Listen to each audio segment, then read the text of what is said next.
Hello, guys. In today's lecture, we will be trying to answer some of the most important questions related to Spring and Spring Boot. Let me open the notepad first and let me write the questions here. First question that we will be solving for today is how to make a Java class object as Spring Bean. And the second question that we're gonna discuss for today is how can we do improvements in our code. We'll do or we'll discuss some of the way how we can improve our already written code. So starting with the first question, how to make a Java class object as Spring Bean. As we have already discussed in our previous lecture that using some of the annotations as we have discussed at the rate component, we can make a Java class object as Spring Bean. Let me discuss or elaborate it a bit more.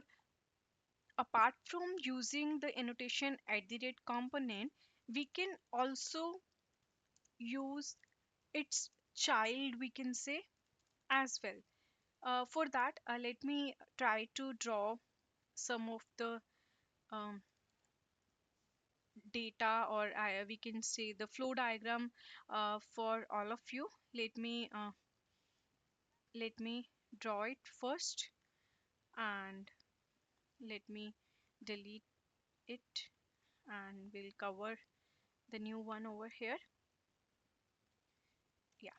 So first I'll start with writing. As we have already discussed, we have the annotation at the rate component that we use basically to make a Java class object as a Spring Bean. But apart from that, we have its childs as well. First one we can say as at the rate controller. uh, Apart from this, we have at the rate service. Apart from this, we have at the rate repository.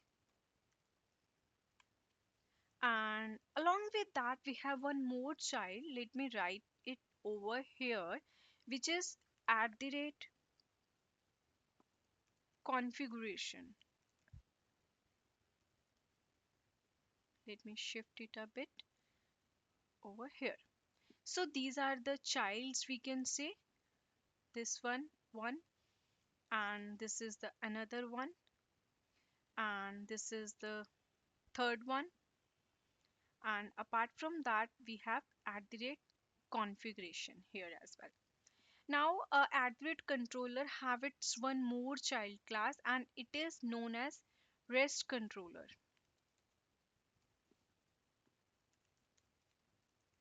When this is the further child for the controller. So when we will be dealing with the REST APIs, so let me write over here as when we are dealing with REST APIs, we use this annotation at the rate REST controller. Apart from that, when we will be dealing with any class, here we have any class that have some business logic,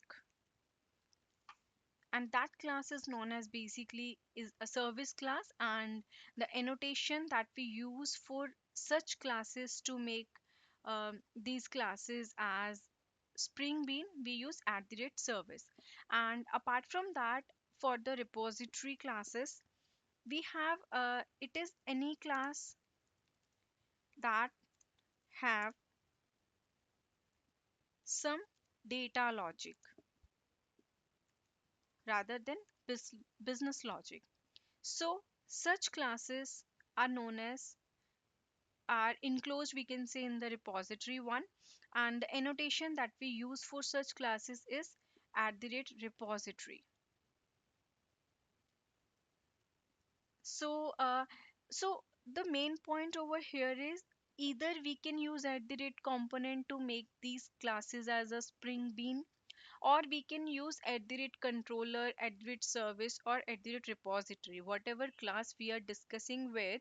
If we are dealing with some service class, then we can use the annotation at the rate service to make that class object as a spring bean. Apart from that, all these classes that we are discussing, these are at the rate component, at the rate controller, all these are for the user defined classes. This is very much important. All these, what we are discussing over here, is for the user defined class. But sometimes we are not only dealing with the user defined class, but we are dealing with the predefined class here. In that case, we will be dealing with at the rate configuration. So whenever there are some predefined class that are already present within the spring, within the framework, we can say. So in that cases, we will be using at the rate configuration. We will learn about this more in detail in further lecture. So this is what I'm saying is, this is how basically we can make a Java class as a spring, either directly or indirectly, using these annotations. These are the childs for at the rate component. Either we can use the these annotations directly or indirectly to make a Java class as a Spring Bean. Along with this, we can represent here, as well as we have already discussed that whenever we are having some um, application context container as here, in that we can define all these classes. As here we have addition controller. For that, we will be using at the rate rest controller. Apart from that, if we have this as a service class, here we will use um, at the rate service annotation. Apart from that, if we have some here we can say some at the rate component for like any other class, we say, as we have already discussed, my service class we have. And apart from that, we can here have an application context object as well. This is for dependency lookup, as we have already discussed. Let me write over here as well. So this is for the addition controller, as we will be discussing with these controllers earlier as well. So for that, we will be using at the rate rest controller. Let me represent here in this way. uh, Let me, yeah. So this is for addition controller, and apart from that, let me write over here as addition service class over here. And apart from that, so for this addition service class, we will be using the annotation at the rate service. And apart from that, here, as I have already discussed, like for this, we have my service class, and for this we will be using at the rate component itself. And apart from that, here we are having application context object. And for that, it is used for basically for the purpose of dependency lookup. We can represent it as for DL. So this is how it all works. Apart from that, let me further discuss how this at the rate configuration will work. As I have already discussed, for predefined classes rather than at the rate component, we use at the rate configuration followed by at the rate bean. Let me discuss like how like these predefined classes are like they cannot be modified actually because it is already defined by the framework itself.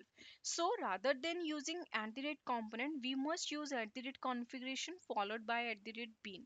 Here in these classes, these are basically where we can't modify. Let me further specify over here. So these now this will be managed by the Spring itself. So these are the predefined classes, and this is what we use to define the predefined classes as or to make the predefined classes as a Spring Bean. We can take an example. We can take an example as random class, which is predefined. Now, to modify this class, we can either do it manually. Let me take the help of ChatGPT over here to show you how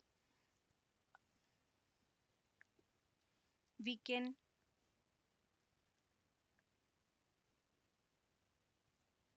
make the class. It is taking time. Okay, let me share over here as well. Like whenever we have a class random, which is already defined, it is predefined class. In this case, we are creating the objects, but we want those objects to be managed by the Spring itself. For that case, we want that random, like let me represent over here. Like here we have the class random outside this container, not inside this container, but it is outside. So to let this random, which is a predefined class, we must use the annotations here as at the rate configuration followed by at the rate bean, where we will define this class. So for that purpose, what we basically do for that, to make the random object managed by the Spring, it should be in the container as we have shown over here. We want this random class to be inside the container. For that, what we do, we will create app config with at the rate configuration and create a method where we return object of the predefined class. This method should be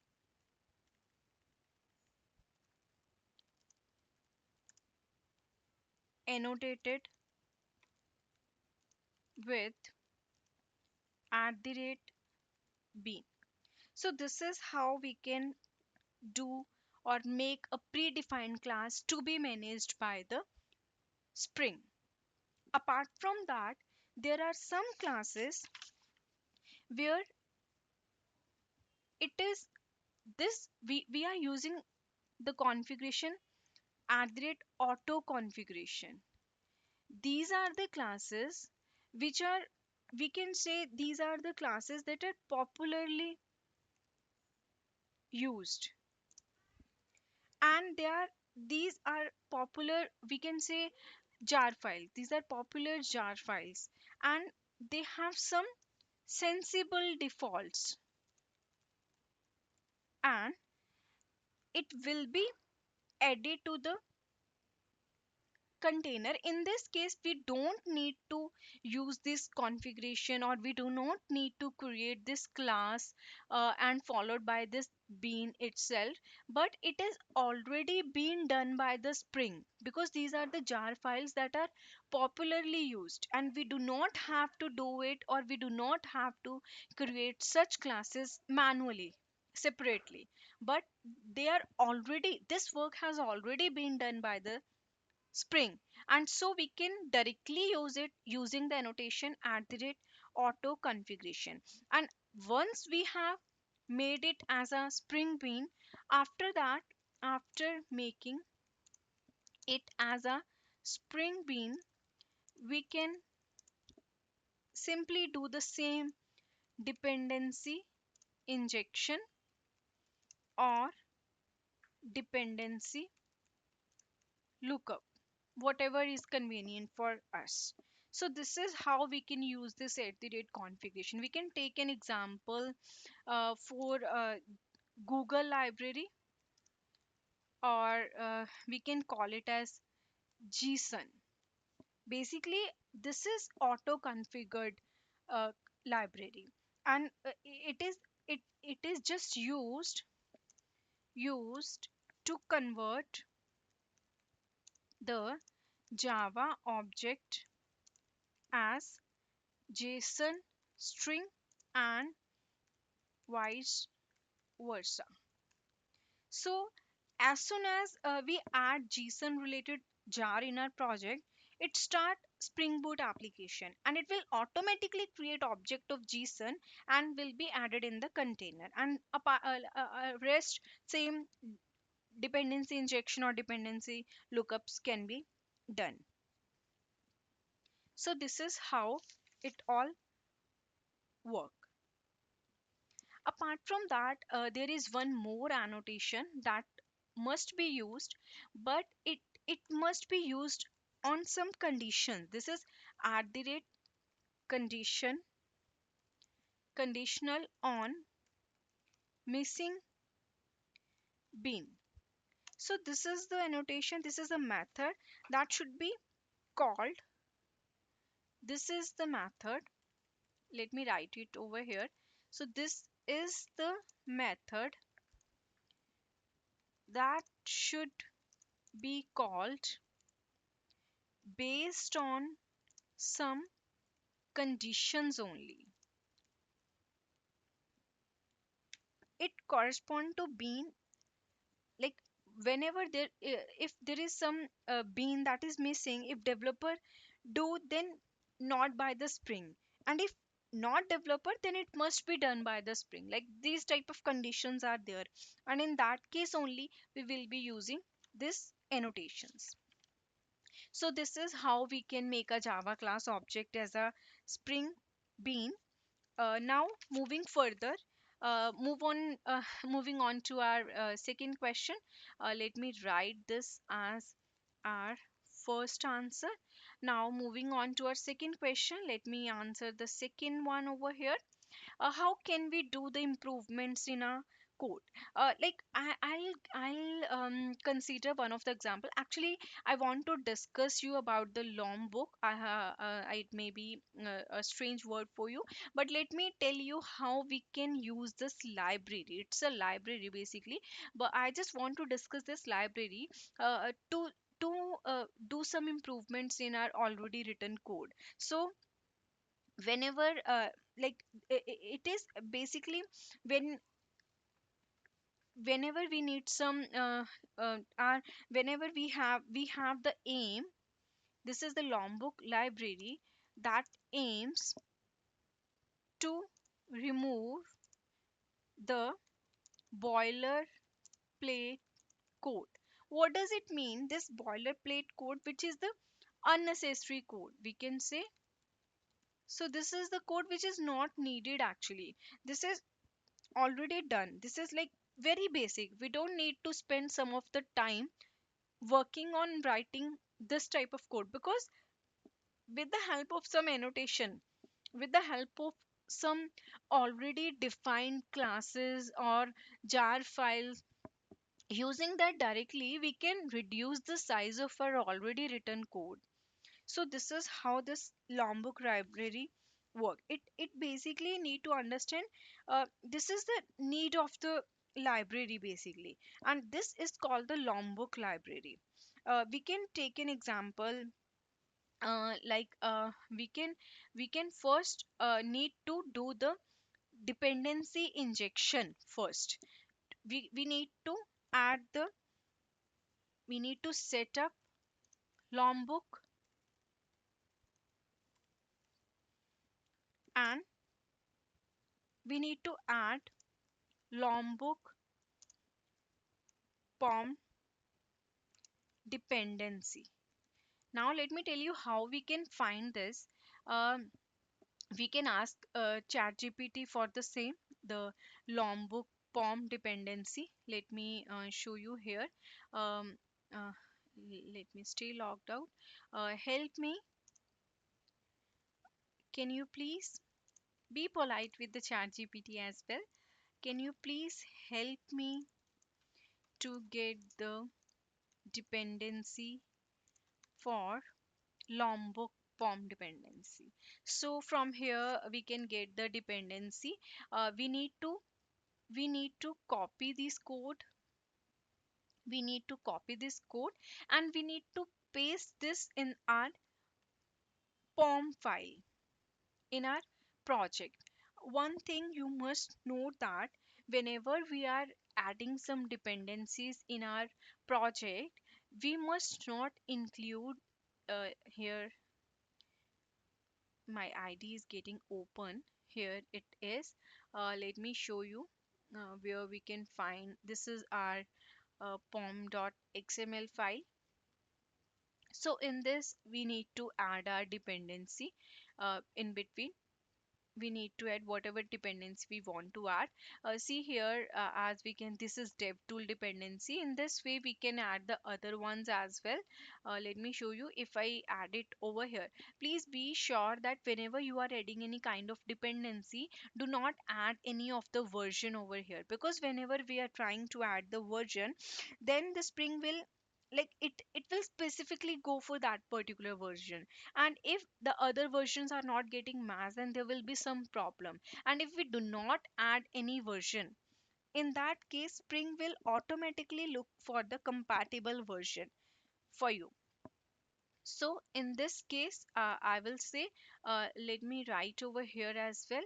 First, add this Lombok pom dependency to your code, and don't include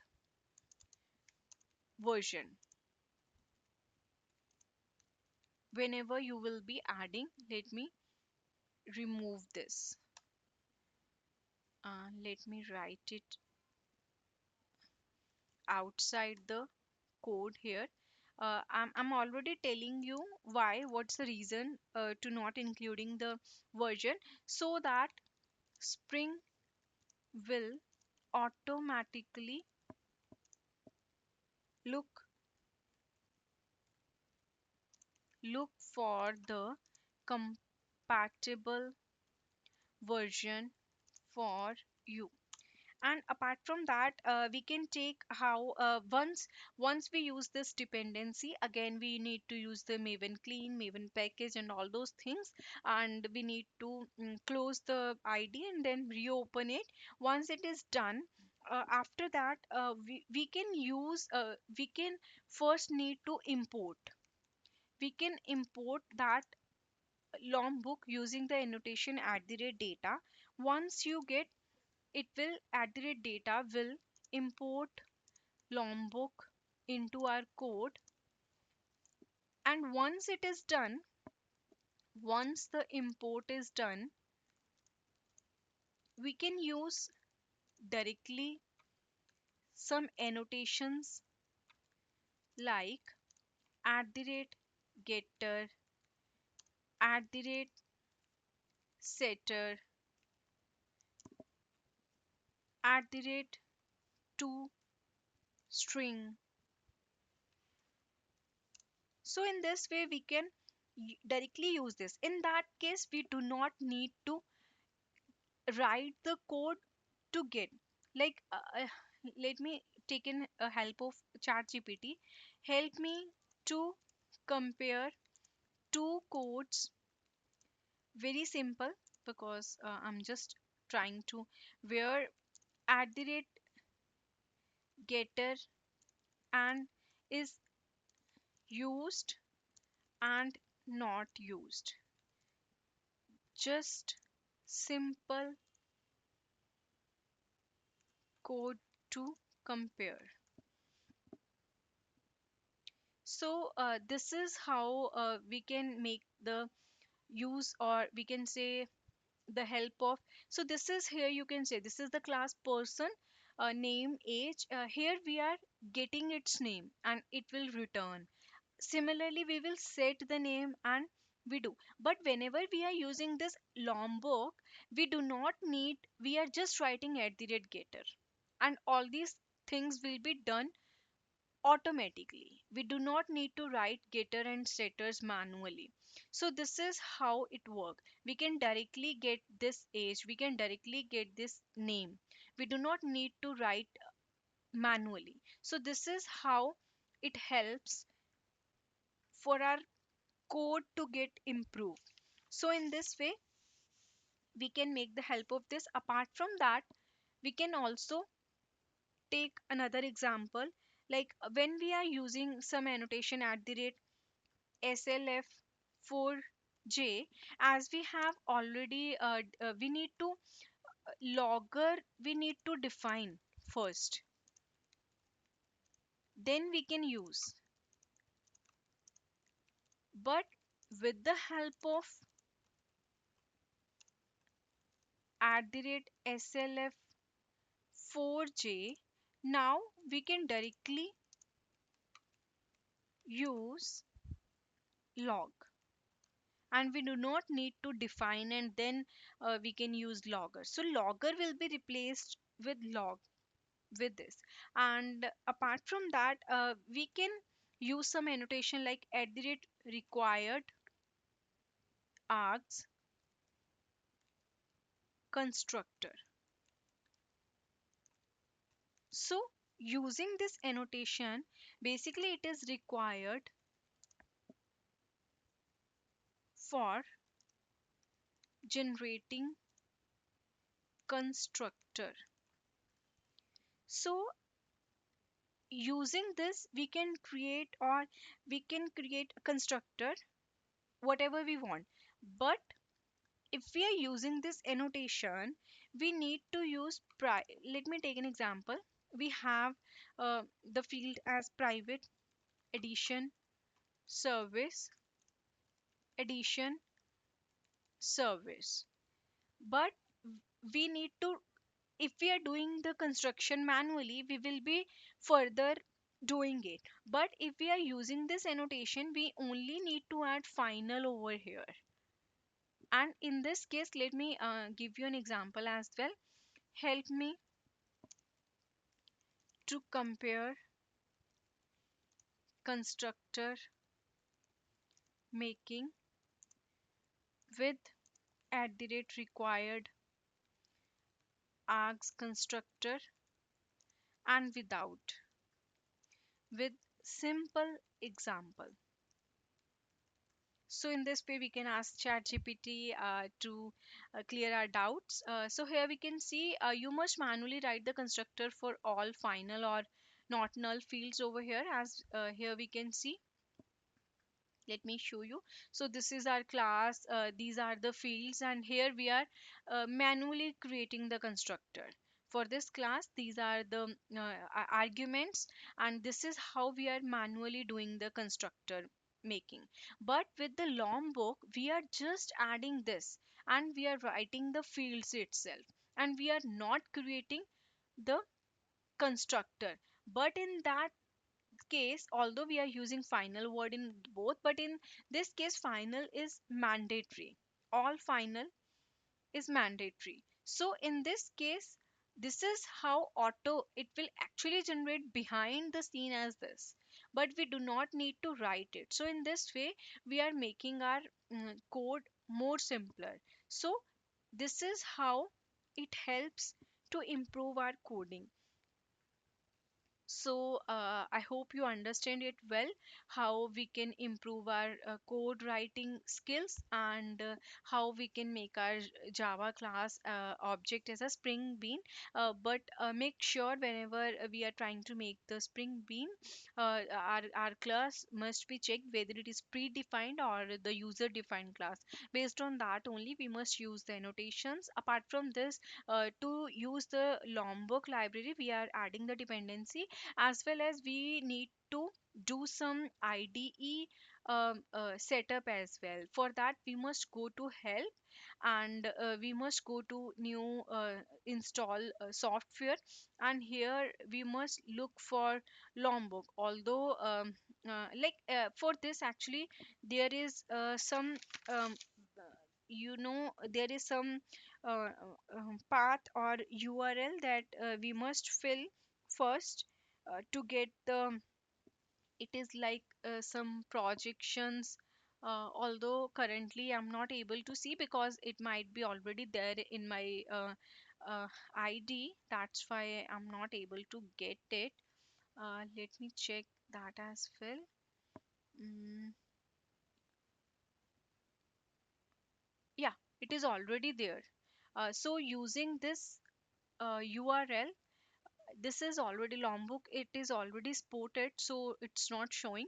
But once you need to use it, we need to check for the software over here, and here you will because it's already there, it's not showing. Otherwise you will find it here, check in, and then we must do the finish, and whatever checks it required, you must go with that, and make all these changes first, and then only this Lombok library will be able to work. So let me write one more thing in the end. Also do the ID setup for Lombok. So this is how we can work using some of the annotations to make our code even simpler, and how we can use some of the annotations to make the spring beans to get it into the container that we have already discussed over here within this container. So this is all. I hope you understand it well. Thank you.